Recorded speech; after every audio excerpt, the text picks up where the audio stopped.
সেখানেও তাকে করতে দেখেছি, হাম্পু দিতে দেখেছি। বোধহয় নর্তকী হবে, বাট ড্যান্সার হবে, শোনা যায়, ভিডিও দেখেছি আমি। এই গ্রেপ্তার মমতা বন্দ্যোপাধ্যায়ের করা উচিত ছিল। মমতা বন্দ্যোপাধ্যায় তো অবশ্যই অভয়ার পাশে ছিলেন না, তাই আজকের দিন রাজ্যে নেই।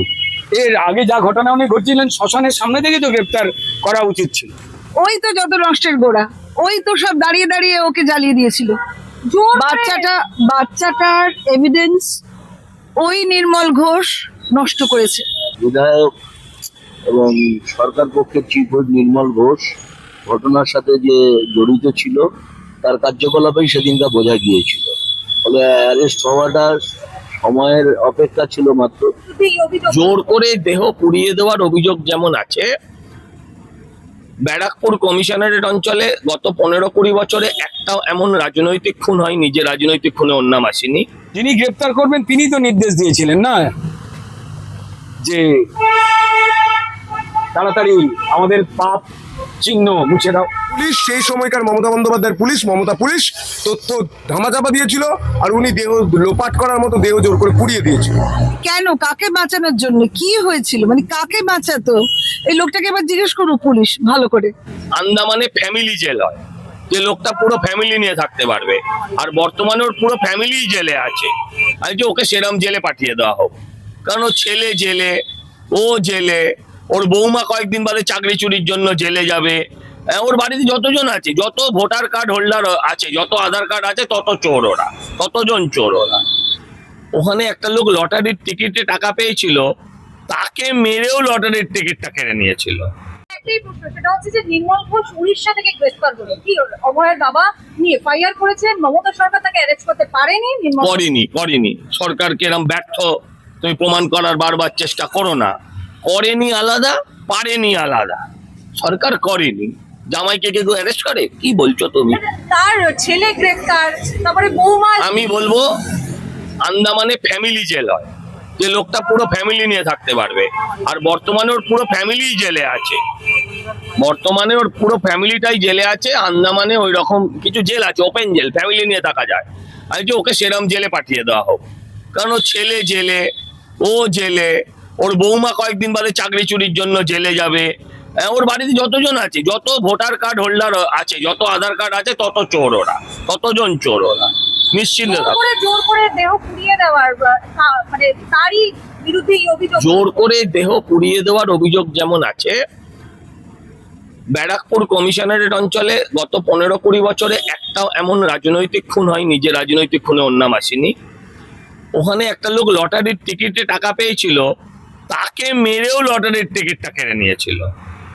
ও করেনি। তারপর একজন শোনা যায়, সে বোধহয় নর্তকী হবে, বাট ড্যান্সার হবে, শোনা যায়, ভিডিও দেখেছি আমি। সেখানেও তাকে করতে দেখেছি, হাম্পু দিতে দেখেছি, এসব দেখেছি। তো এইসব লোকের নিয়ে কথা বলবো, এর গুণের কোনো ঘাট ছিল না। মা, কে নিয়ে কি কথা বলবো আমি, ছাড়ো। নির্মল ঘোষ গ্রেফতার হলো, অভয়ের বাবার যে এফআইআর সেটার উপর বেস।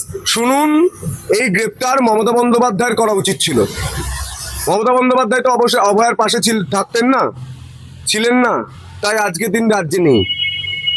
তেমনি অভয়ার পাশে যারা ছিলেন না তারা রাজ্যে নেই, আর অভয়ের পাশে যারা ছিলেন তারা রাজ্যে আছে। অনেক আগে গ্রেপ্তার হওয়া উচিত ছিল, গ্রেপ্তার হয়েছে, ধন্যবাদ জানাই পুলিশকে। জোর করে পুড়িয়ে দেওয়া হয়েছে, জোর করে। হ্যাঁ, আমরা ছিলাম, আমরা তখন রিপোর্টিং করেছি, দেখেছি ওনার ভূমিকা। ওনার উপর যা রাগ আসে মানুষের, না নেহাত সংবিধান প্রতিষ্ঠা হয়েছে, রামরাজত্ব প্রতিষ্ঠা হয়েছে, তাই নাহলে মানুষ যদি ছাড় পেত ওনাকে কিন্তু মানে সবক শিখিয়ে দিত। নোংরা একটা লোক, আমার দিদিকে যে জোর করে পুড়িয়ে দিয়েছে। আজকে বলুন না, বিচার এত থমকে গেছে কেন? কারণ পুলিশ সেই সময়কার মমতা বন্দ্যোপাধ্যায়ের মমতা পুলিশ তথ্য ধামাচাপা দিয়েছিল, আর উনি দেহ লোপাট করার মতো দেহ জোর করে পুড়িয়ে দিয়েছিল। এই অন্যায় উপরে ভগবান আছে, আর নিচে বিচার ব্যবস্থা আছে, কেউ ক্ষমা করবেন না। হওয়া উচিত। যারা দোষ করেছে, অন্যায় করেছে, চুরি করেছে, মানুষের অত্যাচার করেছে, প্রত্যেকের ঘর নয় শ্রীঘর হওয়া উচিত। করেছে তাও উড়িষ্যা থেকে। বলতে পারবো না, এরা বিভিন্ন জায়গায় গ্রেপ্তার হওয়ার জন্য কোন কোন জায়গা বাঁচবে আমি কি করে বলতে পারি বলুন? যিনি গ্রেপ্তার করবেন তিনি তো নির্দেশ দিয়েছিলেন না যে তাড়াতাড়ি আমাদের পাপ চিহ্ন মুছে দাও। আবারও একজন নার্সের রহস্য বেরিয়ে গেল। দুর্ভাগ্যজনক হবে। দেখুন ওই সিস্টেমটাকে না পুরো ক্লিন করতে গেলে আর একটু সময় লাগবে। আপনারা নিশ্চয়ই জানেন, বিধানসভার সামনে দাঁড়িয়ে কথা বলছি, এখানের অত্যন্ত সুযোগ্য স্টাফ, সুযোগ্য পুলিশ অফিসার যারাও ছিলেন, তাদেরকে কিভাবে মানুষের পক্ষে, আইনের পক্ষে কাজ না করতে দিয়ে নিজেদের ইচ্ছায় কাজ করুন বলে একটা হ্যাবিট তৈরি করেছে। আজ মানুষের ইচ্ছাতে নতুন সরকার এসেছে, সেই হ্যাবিটটা চেঞ্জের দিক নির্দেশ এই সরকার সম্মানীয় মুখ্যমন্ত্রী দিচ্ছেন।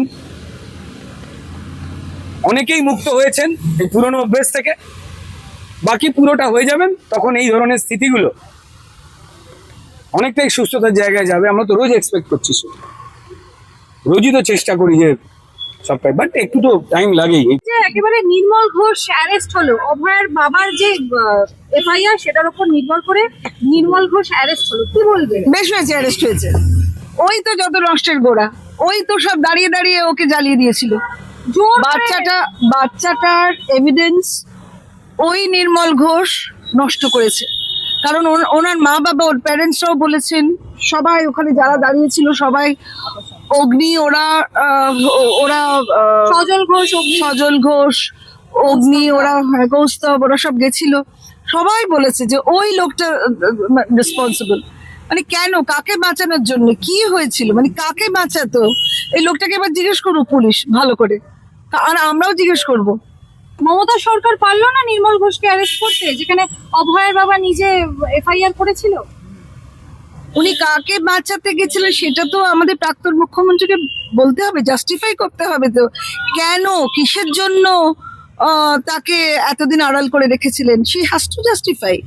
মানে তিনি এখন পদে নেই বটে, প্রথম সরকার হয়েছেন, কিন্তু ওনাকেও তো আমাদের সাহায্য করতে হবে যে ভাই এই কারণে আমি তাকে আড়াল করেছিলাম, আপনি বলুন না এসে। আমি প্রাক্তন মুখ্যমন্ত্রীকে বলছি, আপনি কিন্তু অনেক অনার পাবেন। আপনাকে এখন কাদা ছোড়া হচ্ছে, জুতো ছোড়া হচ্ছে, মানে দ্যাট ইজ ভেরি, আমরা কেউ অনুমোদন করি না। আপনার লোকেরাই করছে, সিপিএম করছে, কিন্তু বিজেপি করছে না এসব। কারণ বিজেপির আমাদের একটা নিজস্ব পলিসি আছে, আমরা তো জিতেছি। এখন আপনারা সবাই আমাদের প্রাক্তন মুখ্যমন্ত্রীকেও কিন্তু রক্ষা করার দায়িত্ব আমাদের। মানে আমরা এসব অনুমোদন করি না, কিন্তু আপনি যদি এসে বলেন যে আমি কভার করতে গেছিলাম এই কারণে, আপনি কাউকে দেখবেন না, প্রাক্তন মুখ্যমন্ত্রী আপনি কাউকে দেখবেন না, আপনি এখন সত্যটা স্বীকার করুন, বলুন, আপনি অনেক অনার্ড হবেন বাংলায়। নির্মল ঘোষ গ্রেফতার হয়েছে, কি বলবেন? অভয়ের বাবা তিনি অভিযোগ করেছিলেন যে জোর করে পুড়িয়ে দেওয়া হয়েছে। অভয়ের ঘটনা যেদিন ঘটে সেদিন বিধায়ক এবং সরকার পক্ষের চিফ হুইপ নির্মল ঘোষ ঘটনার সাথে যে জড়িত ছিল তার কার্যকলাপেই সেদিনটা বোঝা গিয়েছিল। ফলে অ্যারেস্ট হওয়াটা সময়ের অপেক্ষা ছিল মাত্র, ফলে অ্যারেস্ট হয়েছে, এখন তদন্ত হবে, দেখা যাক কি হয়। মমতা সরকার তাকে গ্রেফতার করে নিচ্ছিল, লুকানোর চেষ্টা করছিলেন। ডেফিনেটলি মমতা তো প্রত্যেকটা অফিসারকে, ডাক্তারকে আড়াল করার চেষ্টা করেছে যাতে এই ঘটনাটাকে চাপা দেওয়া যায়, কিন্তু বিরোধীরা যেভাবে সোচ্চার হয়েছিল আর সারা রাজ্যের মানুষ যেভাবে পথে নেমে প্রতিবাদ করেছিল, আর সেখানে ঘটনাটাকে আড়াল করার আর কোনো জায়গা ছিল না। ফলে এখন সরকারের পরিবর্তন হয়েছে, এখন তদন্ত আরো দ্রুত গতিতে এগোবে। দোষীর শাস্তি হোক, সব মানুষ চেয়েছিল, বর্তমান সরকার সেটাই করবে।